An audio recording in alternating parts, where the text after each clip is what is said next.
안녕하세요. 돈 파는 가게 대표사원 김강주입니다. 오늘은 11월 2일 목요일입니다. 오늘 하루 동안 제가 가장 많은 질문을 받은 것은 바로 지금 채권 투자해도 괜찮나요? 였습니다. 왜냐하면 어제 미국 기준금리 동결했죠. 덕분에 미국 주식, 한국 주식 할 것 없이 많이 올랐고 국채 금리는 당연히 크게 떨어졌습니다. 그러다 보니까 지금 채권 투자해도 괜찮나요? 지난 1, 2년 동안 채권 가격이 계속 떨어졌고 어느 정도 바닥이다 라고 생각하는 인식도 있는데 어제 기준금리는 동결했고 국채 금리도 크게 떨어졌으니까 지금 채권 투자해도 괜찮나요? 이런 질문들을 많이 하는 거죠. 그런데 저는 양날의 금이다, 양면의 금이다 이렇게 먼저 말씀드리고 싶습니다. 왜냐하면 미국이 기준금리를 동결한 것은 물가가 떨어졌기 때문에 아닙니다. 그 내막을 알아보면 생각이 달라질 수 있습니다. 그 이야기를 오늘 드릴 것이고 또한 동시에 두 장의 그림을 보여드릴 겁니다. 그것들을 보시고 여러분들 오늘 저한테 가장 많이 했던 질문, 지금 채권 투자 괜찮나요?에 대한 스스로 답을 생각해 보시기 바랍니다.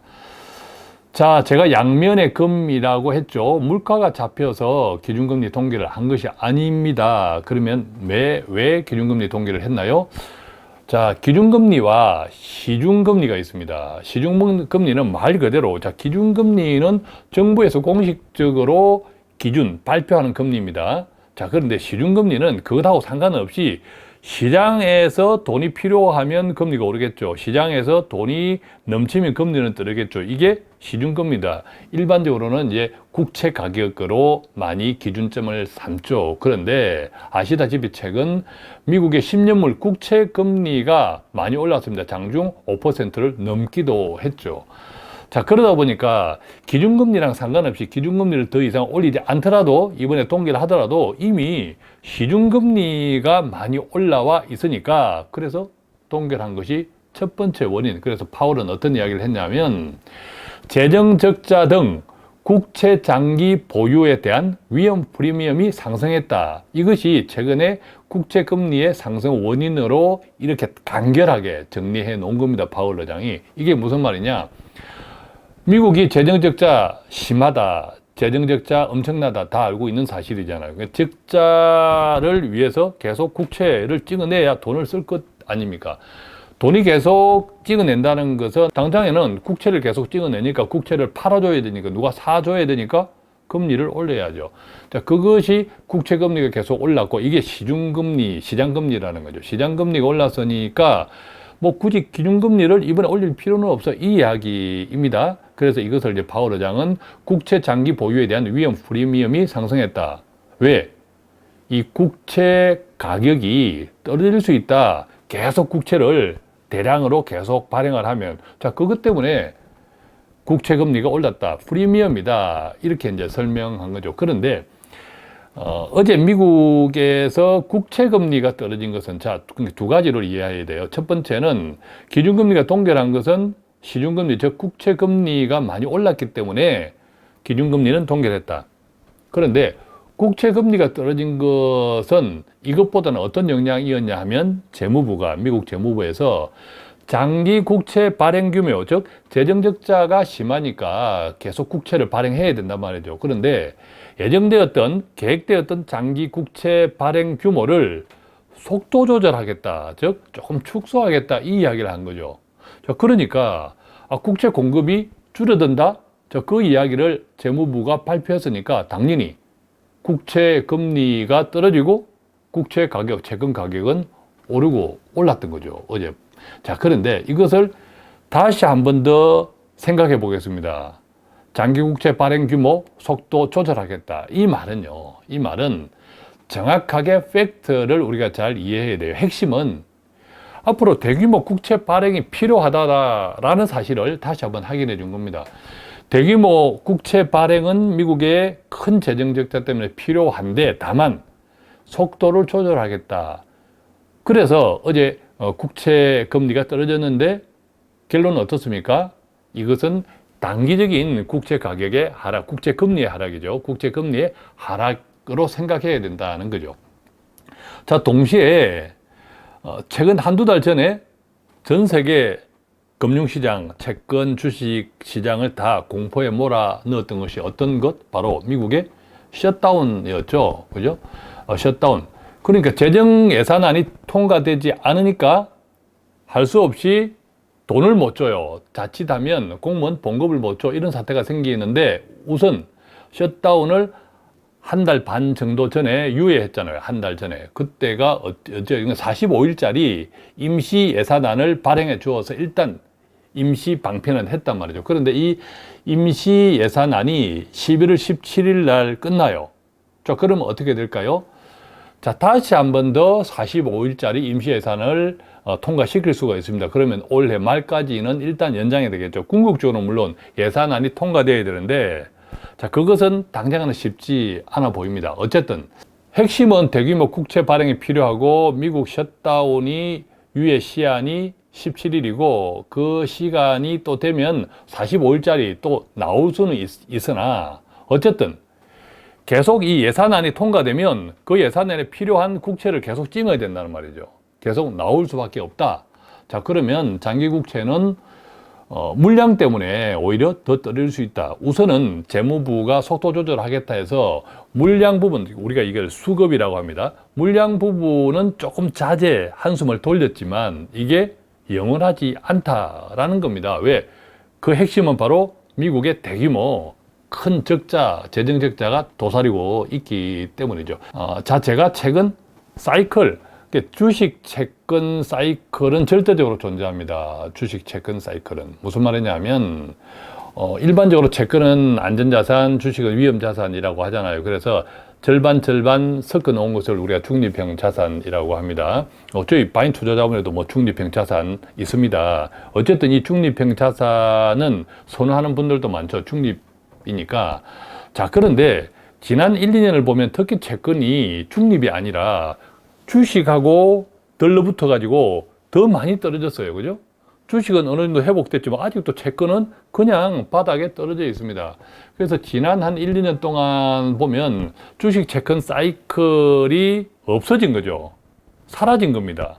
붕괴된 겁니다. 그런데 절대적으로 사이클은 존재합니다. 다만 지금 그림에 보는 것처럼 이 사이클이 어떨 때는 이렇게 길고 어떨 때는 뭐 이렇게 짧고 급하게 떨어지고 뭐 이런 것은 우리가 알 수 없으나 그렇지만 사이클은 절대적으로 존재한다. 언제 시작하고 언제까지 사이클이 이어질지 알 수 없으나 채권이 1년, 2년 연속으로 이렇게 이 지경이 된 것도 흔치 않습니다. 그죠? 흔치 않잖아요. 제가 이 업 시작하고 2년 동안 계속 채권 가격이 이렇게 크게 떨어진 것 흔치 않습니다. 자, 그런데 절대적으로 사이클은 존재한다는 거죠. 이건 아담 스미스의 보이지 않는 손하고 같아요. 공급, 그 다음에 소비. 이것이 그냥 시장의 자연적인 현상입니다. 경제가 좋으면 주식이 좋다가 거품이 터지고 또 채권 시장이 좋아지고 이런 것들은 사이클인데 다만 지난 1, 2년은 이게 없어진 것 같아 보이는데 결국은 절대적으로 존재한다. 자, 이것은 진리입니다. 이것은 진리입니다. 그랬을 때 앞서 제가 투자 시장의 객은 떨어지는 칼날을 잡아라. 자, 그리고 지금 이제 채권 시장은 채권 가격은 앞으로 더 떨어질 수 있다. 제가 말씀을 드렸잖아요. 왜냐? 결국 미국의 대규모 재정 적자가 사라지지 않는 한 채권 물량은 더 많아질 수 있고 지금은 속도 조절을 했지만 이것이 영원하지는 않다. 자, 그런 측면에서 보면 채권 가격이 움직이면 당분간 어떻게 될지 몰라요. 앞으로는 우리가 이제 경제 펀더멘털, 지금 일단 물량은 조절한다고 했으니까 그때의 그 덕분에 채권 금리는 떨어졌으니까 그래서 경제 펀더멘털 이게 좀 중요하겠죠. 뭐 긴축 프로그램이 어떻게 될지 또 물가나 또 경제 활동 이런 것들이 어떻게 될지가 영향을 끼치겠지만 큰 틀에서 보면 사이클을 여러분들은 생각하시는 게 좋겠습니다. 그래서 지금 앞으로 국채금리가 떨어질 거야.